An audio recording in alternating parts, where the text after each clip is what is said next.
Hey guys, Michael here. So I'm in the shop waiting for this plant hanger to dry. I've got some spar urethane on it. So while I'm waiting on that, let's talk about the M1 a little bit more. So long story short, I had a fire inside my M1.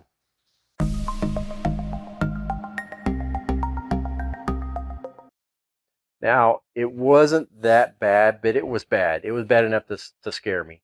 Um, So here's what happened. I downloaded some test files. One of the test files was a test engraving file, and it does a grid, and this is what it looks like.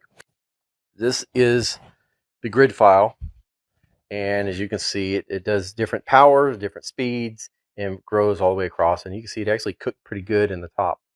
Now, when I was keeping an eye on this, and I don't leave my M1 unattended, when I was keeping an eye on this, I noticed when it was doing the top, that was like, that's a lot of smoke coming out of the back of it, but it wasn't a lot of smoke yet. Now, it finished this and it went on to the cutting part. So the cutting is the exact same grid, except it cuts the squares out.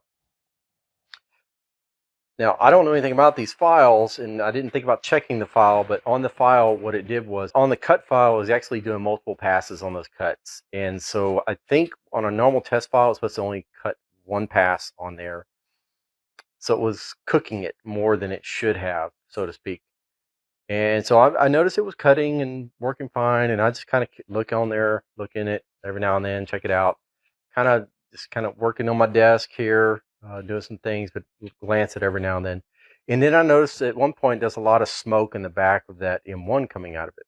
I have my fans going, blowing the smoke out the garage, and I don't have the hose hooked up. I just literally see the smoke coming out of the M1 coming out. Now I noticed there was a lot of smoke, but it wasn't that big deal because the smoke went away. And then later on, more smoke came back. So I'm keeping an eye on this, looking in the screen, looking inside the M1, and then just kind of sitting back, looking at it, working over here, going back and forth. And when I see a lot of smoke, I grab my camera. I said, let me record that smoke coming out of it. I think it'd be kind of a neat thing to show. So as I'm sitting there recording the smoke, I looked down and said, that's a lot more smoke than normal. And look through the glass, and I can see there's actually a flame underneath the laser head, and it's a small flame. It's maybe half inch or something, but it quickly escalated. And next thing you know, there's a fire in there. So I panic. I threw my phone down. I yank out the power and the USB cable at the same time. Don't know if I messed up the machine or not when I did that. I lifted the lid up. Fire's now underneath the laser head. There's literally a fire now, and it's like this tall. And I grabbed I think it's called the gantry, the horizontal part that the laser head slides on us. I shoved that out of the way, and I grabbed the board out of there, threw it on the ground, and stomped the fire out. Long story short, everything's okay. The M1 is okay.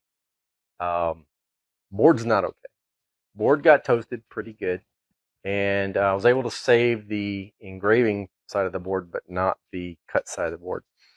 So just want to let you know, be careful with your laser engraver. Keep an eye on it. Pay attention to what it's doing. Don't leave it unattended. Even if it's a common cut, yeah, keep an eye on it. The next video I make, I'm going to do a cleaning of the M1 just to show you what I did, how I went through and cleaned it. I know it's okay. I've checked it out and I've already used it since then. In fact, I've used it today. Everything's fine. It has a little charred smell, but I tried to get that out of it. But anyway, appreciate you watching. See you next time.